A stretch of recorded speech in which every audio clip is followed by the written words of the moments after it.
Hello, everyone. Thank you for joining me today on my presentation. My name is Abdulghani. I'm a Master of Applied Science graduate from the University of Windsor.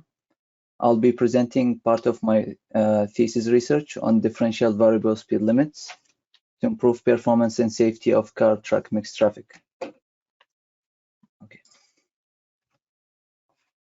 So, as we all know, speed is one of the most important factors affecting the crash risk on highways. Neglecting the speed on roads and highways will lead to a higher number of crashes. For this reason, the speed limits have been posted to regulate the speed of vehicles. The speed limits are usually applied as a uniform speed limit, same speed limits for all types of vehicles, like cars and trucks. USL does not consider the different traffic and weather condition, and also the uniform speed limit does not consider the difference in driver behavior and vehicle performance between cars and trucks. So what's the problem with that? Heavy trucks can impose negative impact on the traffic performance and safety because of their large size and heavy weight, such as a limited and restricted maneuverability, longer stopping distance, and stronger impact in the case of collision. So, numerous studies have been conducted to develop effective speed control strategies to improve road safety and traffic operation. Such strategies are the differential speed limit and variable speed limit. The differential speed limit assigns different speed limits for cars and trucks, usually lower speed limit for trucks than cars. And the variable speed limit assigns different speed limit depending on the weather and traffic condition. Usually, speed limits are displayed in this strategy on different types of dynamic messages called DMS. Those dynamic messages help driver identify the upcoming events and reduce their speed in advance. Studies have shown that DSL and VSL can improve traffic and performance. So, although differential speed limit can consider the difference in car and truck movement, and variable speed limit can consider the variation in traffic condition, there has been a lack of studies on the integration of both differential speed limit and variable speed limit. So, different speed limits for cars and trucks in different traffic condition, or what we will call from now on differential variable speed limit, DVSL, can potentially better control speeds of car-truck mixed traffic flow in congested condition. So there is a need to develop such strategy and test the impact of differential variable speed limit on mobility. The dynamic message sign, here we have one example that we would display on the roads or highways. So to investigate the effects of different speed limit strategies, such as differential variable speed limit, traffic on a 2.9 kilometer segment of 3-lane westbound Gardner Expressway in Toronto was simulated using the VISIM traffic simulation. On this segment, there is 6 loop detector stations separated by about 500 meters, where those loop detector can extract data such as average speed and occupancy. The current speed limit on this highway is uniform speed limit of 90 kilometers per hour. The track percentage on the expressway in the afternoon peak period is about 5 to 15%. So there is the Jameson Avenue, the entrance ramp. The entrance ramp from the Jameson Avenue is closed from 3 to 6 and reopens at 6 p.m. Due to this reopening, sudden congestion occurs upstream of the entrance ramp. So this daily routine schedule of ramp closure and ramp reopening causes congestion to occur in the merge area after the ramp reopens. And thus there is a flow breakdown, as we can see here in the picture, where after 6 p.m. there's a congestion upstream of the open ramp. So VISIM was used to simulate the traffic on the studied freeway segment for about 3-hour period from 4:30 p.m. to 7:30 p.m. before and after the ramp opens. 4 speed limit strategies have been tested here: the uniform speed limit, the differential speed limit, and differential variable speed limit. The uniform speed limit is 90 for car and trucks, the same speed that is being used now. Differential speed limit is 90 kilometers per hour and 80 kilometers per hour, so 10 kilometers difference. And the differential variable speed limit, where this algorithm that we will use changes the speed limits in real time based on the congestion level and track percentage detecting using the loop detectors.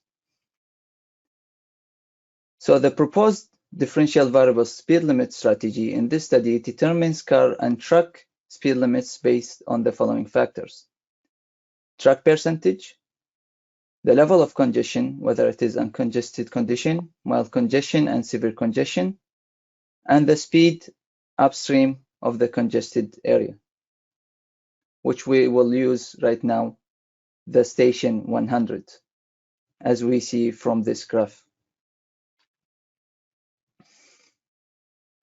So the differential variable speed limit algorithm considers the difference between car and truck speeds and determines different speed limits for cars and trucks when track percentage is high.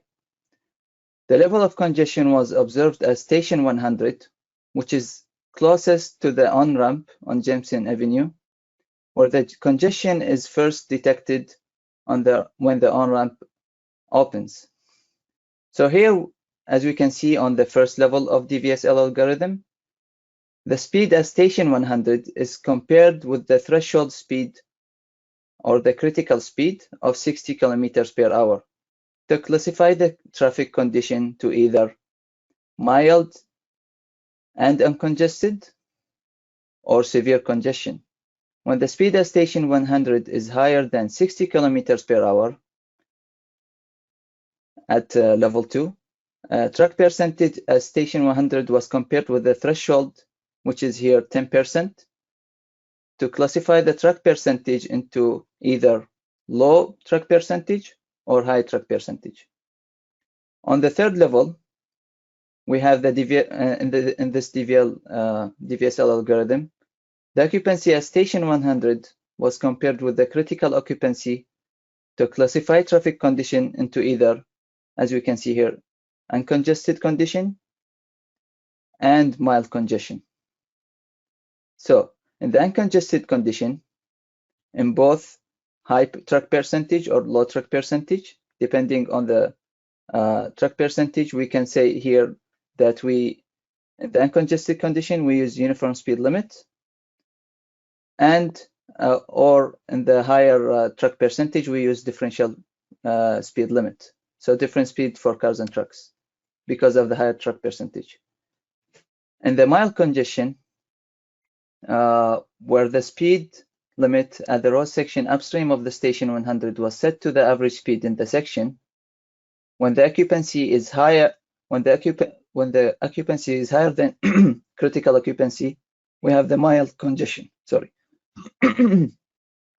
We use variable speed limit, same speed for cars and trucks in low track percentage, and variable speed limit different for car and truck in higher traffic percentage. So we go back to the speed at station 100. When the speed at station 100 is lower than 60, we would have severe congestion. In that case, we would use spatial coordination. What is spatial coordination? So spatial coordination in which speed limits are gradually reduced in multiple locations before reaching the congested area at station 100 upstream and closest to the ramp. The spatial coordination of speed limits ensure more gradual changes in speed over space and increase driver compliance with the speed limits. For instance, assume that the congestion occurs at station 100 and that the speed suddenly dropped from 90 kilometers per hour to 60 kilometers per hour. To allow gradual deceleration at the road sections upstream of the station 100, speed limit can be first reduced from 60 to 50, then from 40 to 30, on the different station from 70 to 100. Okay, results. By comparing the traffic performance and car delay, truck delay, total delay, it was found that all delays were constantly lowest for DVSL compared to the other strategies, USL and DSL. This is because differential variable speed limit assigns the speed limit closer to the observed speeds than the other strategies and can reduce the variation speed in particularly congested conditions. We also compared the crash risk, comparison of average probability of collision. Crash risk was calculated for the 3 strategies and 3 vehicle pair types: car following car following truck, and truck following car. Collision risk was significantly higher for truck following car conflicts than car following car and car following truck. Differential variable speed limit had the lowest crash potential index, which means the lowest collision risk for all type of vehicles. This is because differential variable speed limit allowed smoother and gradual speed change for cars and trucks in the congested condition. In conclusion, differential variable speed limit strategies can potentially improve both traffic performance and safety of traffic flow. Also, the differential variable speed limit decreases the risk of rear-end collision for all types of conflicts, particularly the risk of more severe collision, which is the truck following car. Some future studies, we would evaluate the differential variable speed limit in different traffic and road geometric conditions. We could also evaluate the weather-based differential variable speed limit and maybe test it using a driving simulator. Thank you very much. Hi everyone, my name is Zahra. I am from Iowa State University, and thank you everyone for joining this webinar. Today I'm going to present our work titled Impacts of Phase Assignment on the Operational Performance of Traffic Signals.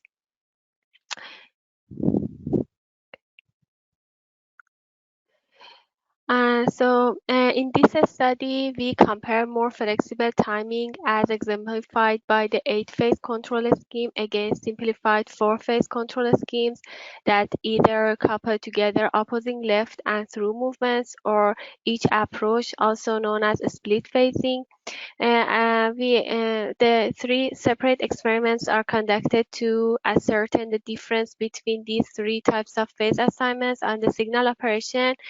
And to our knowledge, this hasn't been studied in any published previous literature other than a few older case studies comparing 8-phase versus stage-based control.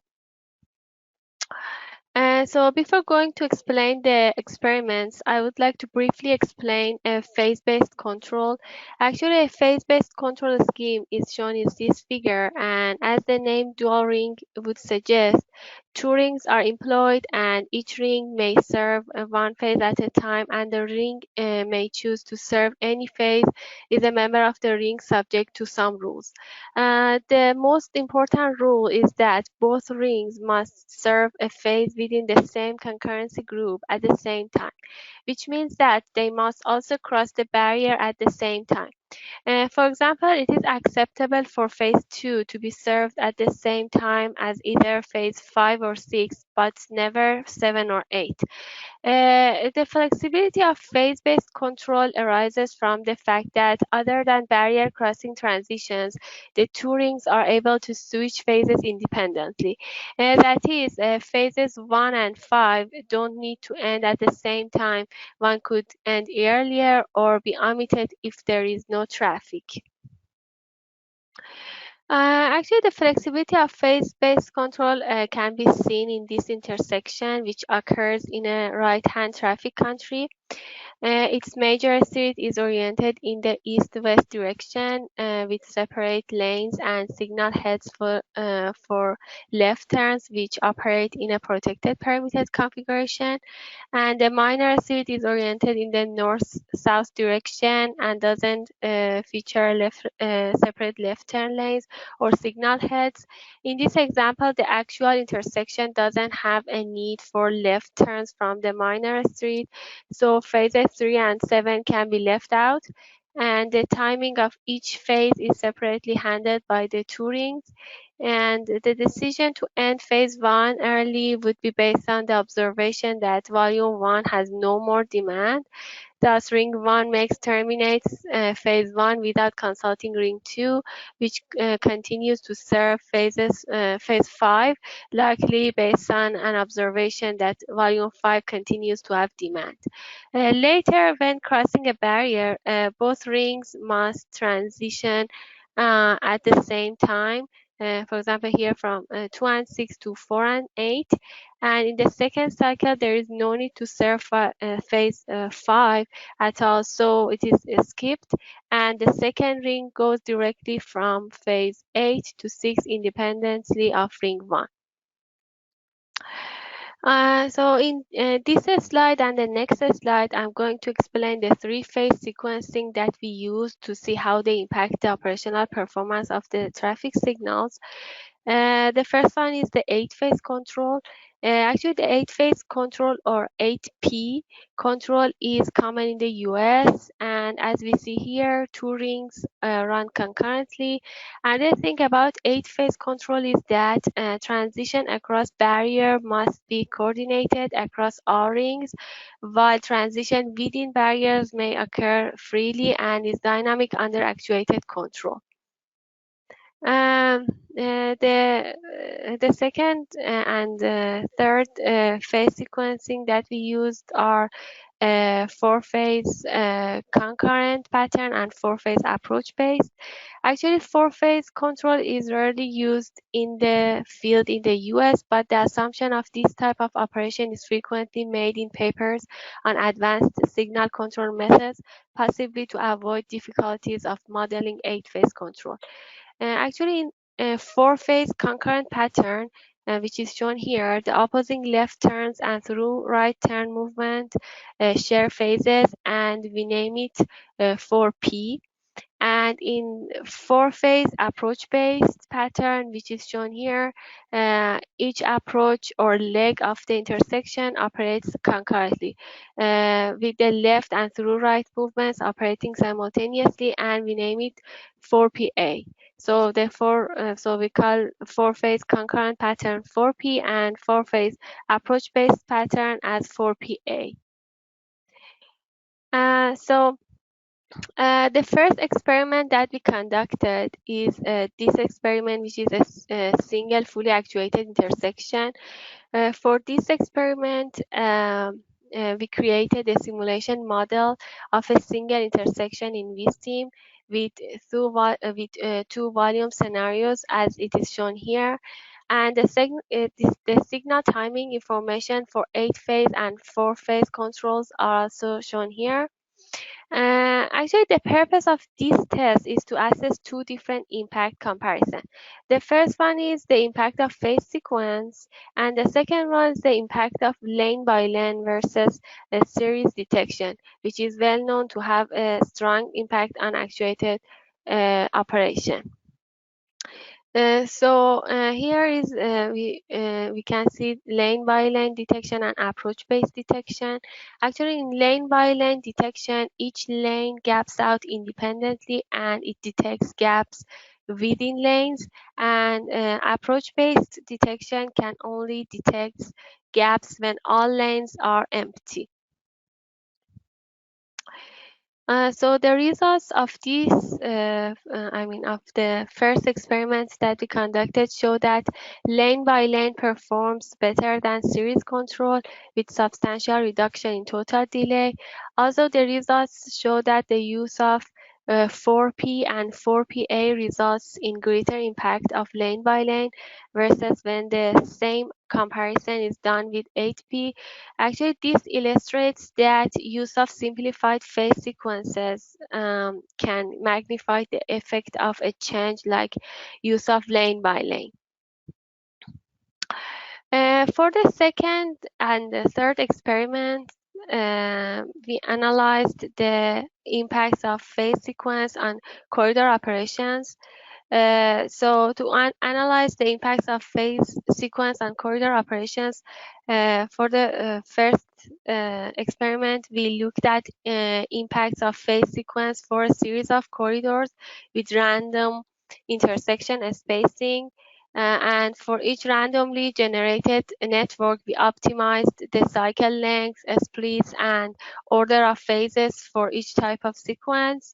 And we modeled the results using Robertson's platoon dispersion model similar to transit for this experiment. And the results which are obtained for 370 random networks show that the performance index, which includes delay and stops, is lowest under 8 phase, followed by 4P, with 4PA having the highest performance index. For the last experiment, to analyze the impacts of phase sequence on corridor operations, we created a VC model using a section of Jordan Creek Parkway in West Des Moines, Iowa, with 3 signalized intersections. And as we see here, this is our corridor with 3 signalized intersections and their volumes. Actually, the purpose of this test is to assess 3 different impact comparisons. The first one is the impact of phase sequence. The second is to compare impact of choice of optimization software. In this case, we compared Synchro and Vistro. And the third one is to compare the impact of choice of cycle lengths. Actually, for 8 phase and 4P, 140-second cycle length could be used, while 4PA required a 190 second cycle length. And as in the single intersection study, the goal is to see whether these comparisons have similar impact or not. So actually, the results of these experiments show that the change in delay due to phase sequence is similar in magnitude to the choice of cycle length and often more impactful than the choice of optimization software. As we see here, there is relatively minor difference resulting from choice of software. Also, the results show that 8P and 4P are similar in terms of performance, with 8P tending to be better, although not always. Additionally, the results show that 4PA has consistently bad performance that is far worse than 4P and 8P, even under the same cycle length. In this slide, I'm going to summarize all observations from 3 experiments that we conducted. For a single intersection, the phase sequence had an impact roughly half as great in terms of delay differences than the use of lane by lane versus series detection. For a corridor, the phase sequence had about as much impact as the choice of cycle lengths, more impact than the choice of simulation software. Finally, the 4PA option performed particularly poorly compared to the other phase sequences. So in this slide, which is our last slide, I'd like to talk about the suggestions from this study. First of all, results suggest that use of 8P would be the best option in future research of advanced traffic control methods. Moreover, the choice of phase sequence doesn't have a negligible effect. It is not something that should be taken care of later in favor of pursuing a particular control concept in the short term. It needs to be solved upfront. And finally, in some cases, the impact of an operational change might be magnified with the use of less flexible phase sequences. So field results in real-world implementation may not live up to simulated performance if simplified phases sequences were used. Okay, thank you very much for your attention. Please let me know if you have any question. Good afternoon, everyone. My name is Peter Yu, and I'm an undergraduate student at the University of Washington. And first of all, I'd really like to thank PTV Group for hosting such an excellent student talks edition. It's really awesome, as well as everyone for attending today's session. So today I'll be presenting on enhancing the operational efficiency of signalized diamond interchanges with the new design that I created called the Displaced DVI, Displaced Diverging Diamond Interchange. So, and again, I would really like to thank PTV Group again for hosting such an excellent student talks edition, as well as providing me with the necessary software, PTV Vism. Without their support, it would have been very difficult to do this. So thanks again. As well as PACTRANS, Pacific Northwest Transportation Consortium, Region 10, for supporting my work as well. So first of all, in recent years, we've been considering a lot of alternative intersections and interchanges. It's because, first of all, these interchange ramp terminals, they are essentially the backbone of the highway network. Whenever you want to get on or off the freeway to do a major road trip, you do have to go through these interchanges. So it's very crucial that these interchange ramp terminals be optimized for efficiency and safety.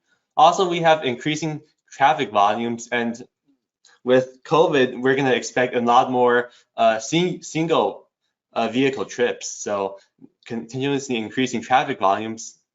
We also have aging and deteriorating transportation infrastructure, and a lot of this infrastructure just can't really support this increase in traffic volumes. And also we have financial and environmental constraints and just not much right of way. So these are the main reasons why we're considering alternative intersections and interchanges. So this is the most common type of interchange design on freeways, the conventional diamond interchange. Of course, it has two signalized intersections, one for each ramp terminal that they're coordinated. It's the most common type of interchange, and it works pretty well under low to moderate traffic volumes. However, as traffic volumes do become heavy, the level of service just does tend to decrease, and the left turning traffic at the ramp terminals tends to become the greatest impediment to operational efficiency. And so beyond that, in the past, what many agencies would implement would be the SPUI, or single point urban interchange, where everything is consolidated into a single signalized intersection right in the middle of the interchange. Of course, this has the advantage of creating just one signalized intersection, which should be safer and more efficient. However, the two main disadvantages of the SPUI is that it requires a really large grid structure, as you can see here. In many cases, when they're converting an existing conventional diamond interchange into a SPUI, they would have to tear down the old bridge and completely rebuild the new bridge, which would be very expensive and time-consuming. Plus, it doesn't accommodate pedestrians well. Many cases, there is no crosswalk for pedestrians to cross from one side of the arterial to the next. So many times pedestrians will have to use an adjacent traffic signal to cross, which would take a very long walk in this case. So to address all these deficiencies, the final design that transportation agencies are just really using a lot today is the the DDI, or Diverging Diamond Interchange. Of course, this has the main advantage. Its main feature is that traffic briefly travels to the other side of the road before moving over to the proper side of the road. Again, it has two signalized ramp terminal intersections. And really the main advantage here is that it's really inexpensive to build. you can basically use the existing grid structure of the conventional diamond interchange and basically just reconstruct the ramp terminal intersections, which only takes probably around 8 or 9 months compared to a SPUI, which would take maybe 2 or 3 years. It also has the advantage of efficiently handling left turning movements. It can handle a lot of left turning traffic without any problem, but its main disadvantage is that it's not the best option to choose. It's less efficient when there are high through volumes, as you wouldn't be able to provide enough green time or good progression for each direction of the arterial. So to anticipate all of these problems and try to solve them in terms of the DVI, I first saw that in Missouri, they considered this displaced net interchange, and they actually built it. Interchange of I-35 and Missouri Highway 152 in Liberty, Missouri. Of course, they considered both the SPUI and DVI, but all were eliminated in the end due to the various problems I listed in the previous slides. And compared to a traditional diamond interchange, this serves approximately 1,500 more vehicles in the peak hour and 30% less travel time and 45% less delay. So when I looked at this, I decided to make some modifications, and after making some creative modifications, I came up with the what I call the displaced DVI, or displaced diverging diamond interchange. It's pretty similar to the displaced net interchange, except that left turning traffic has its own have their own exclusive lanes, and this would make traffic flow easier and safer. Also, I didn't show it in the picture here, but this wouldn't be one huge bridge structure. It would be 2 separate bridge structures. This is the bridge structure of the existing conventional diamond interchange if you're going to convert a CDI into a displaced DVI. And these 4 lanes make up a second new bridge structure that you would build if you're going to convert it. It has many separate traffic signal nodes, or many small intersections to ensure 2-phase operation. So here are the basic vehicle paths of the displaced DVI. The through traffic and right turning traffic basically move the same way as they would in a conventional diamond interchange. The main difference comes in the left turns. So if you're going to turn left from the arterial to get onto the freeway, these are the 2 paths that you would take depending on which direction you're going to go. If you want to turn left from the freeway onto the arterial, on the other hand, these are the 2 paths that you would take to get onto the arterial from the freeway. And here are the pedestrian paths that pedestrians would have to take to get through this displaced DVI. There are crossings and provisions provided for pedestrians who want to cross from one side of the arterial to the next, to the other side. So, and here's the basic traffic signal design of the displaced DVI. You can see here that there's a total of 5 nodes, or 5 distinct intersections. Each node has 2 critical phases, so this definitely provides an advantage over other designs which may have to use 3 or 4 critical phases. You can see here that these nodes 1, 2, 3, and 5 are half signaled, meaning that they only control one direction of the arterial as opposed to 2. Node 4 right here, it's a full signal, which means it controls both directions of the arterial. The main advantage of doing this, or having the half signals, is that once we define the timing of node 4, you can, and because nodes 1 and 2 operate independently than that of nodes 3 and 5, you can basically provide perfect 2-way progression for each direction of the arterial. Once you define the timing for node 4, you can set up the timings for 1 and 2 and 3 and 5 such that there's perfect progression for each direction of the arterial. So this should definitely be good for progression and through traffic. And so to analyze the operational performance of the displaced DVI, first, I determined the yellow, change, and red clearance intervals of all traffic signals using ITE's new guidelines, which was published just last year in March 2020. I also used PTV Vistral, did some work there to help analyze the traffic signal timing and help optimize the traffic signal timing and modeling before using VISM. And finally, I implemented the optimized signal timing plans and PTV VISM for each scenario. And my MOEs, or measures of effectiveness, were network travel time and the total number of stops. And so here's the operational comparison that I did. I compared the displaced DDI with the conventional diamond, the SPUI, and the DDI. And of course, here are my key geometric features that I used for each interchange and in each scenario. And this is just a detailed list of the traffic volumes that I used to simulate very congested traffic volumes and congested diamond interchanges. I used a volume to capacity ratio of 1.15 in the CDI using critical lane volume calculations and analysis, 5% heavy vehicles. Also considered 3 traffic volume conditions: balanced, heavy ram, and 60/40 arterial. All are pretty typical of many service interchanges that you would find in the field. Also 3 left turning traffic volume conditions to provide some diverse traffic volume, some diverse traffic volumes to simulate it under a wide variety of traffic volume conditions. And of course, I did a total of 600 simulation runs, since there were a total of 15 traffic scenarios, and I used 10 simulation seeds for each simulation scenario. Also, here are my desired speeds, and also I ran each simulation for 4,500 seconds, 900-second warm-up, and 3,600-second data collection period.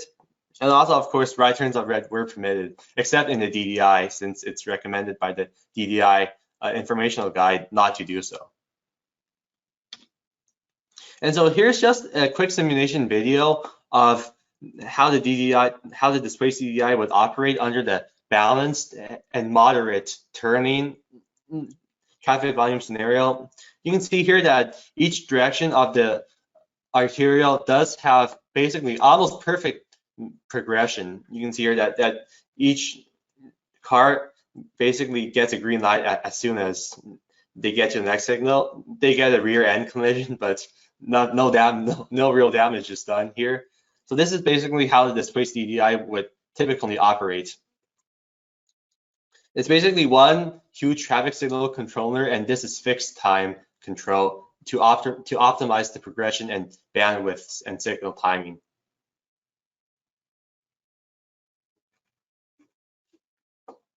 Yeah, this is basically how the displaced DDI would operate.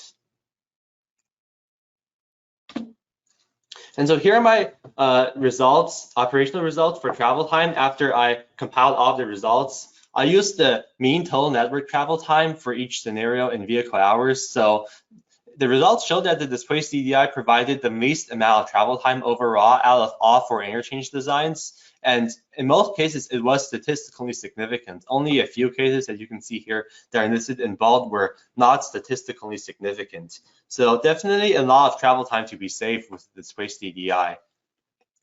Also, the number of stops. The displaced DDI did consistently result in the least total number of stops in comparison to the other 3 interchange designs. You can see here that still only a few scenarios and designs were not statistically significant in bold. Everything else was. So definitely a lot of stops to be eliminated by using the displaced DDI. Of course, here are the vehicle conflict points of the displaced DDI. It has a total of 20 conflict points. Here, 6 diverging, 6 merging, and 8 crossing. This is just a preliminary safety analysis. Of course, the main purpose of this study wasn't to do safety, but it's a preliminary and quick safety analysis, so I chose to include that. And compared to the other 3 interchange designs, it should be no more dangerous than both the diamond and SPUI in terms of the number of total conflict points. The DDI should be safer because it has 14 as opposed to 20, but still, the displaced DDI shouldn't be less safe than the diamond and SPUI based on this preliminary analysis. And so, in conclusion, the displaced DDI shows a lot of potential for substantially improving the operational performance of congested diamond and service interchanges. The operational performance is probably the key benefit of using this design. It also shows promise for being no less safe and no more dangerous than both the CDI and the SPUI based on the preliminary conflict point analysis.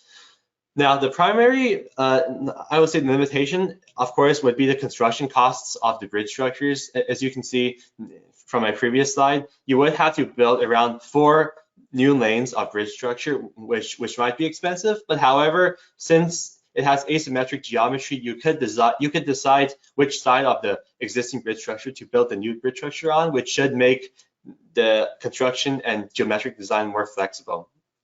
So overall, it's best suited for freeway to arterial service interchanges with very high through volumes and low to moderate turning volumes, with either balanced or unbalanced overall traffic volumes. So of course, future research could focus on the safety and pedestrian performance, as well as cost and constructability, since I only considered the operational performance of the displaced DVI under heavy traffic volume conditions in this study, as well as how it would perform under undersaturated traffic volumes and with connected and autonomous vehicles, which is becoming very popular these days. And also the traffic control devices that would be needed to ensure motorist understanding and safe operation. And with that, thank you.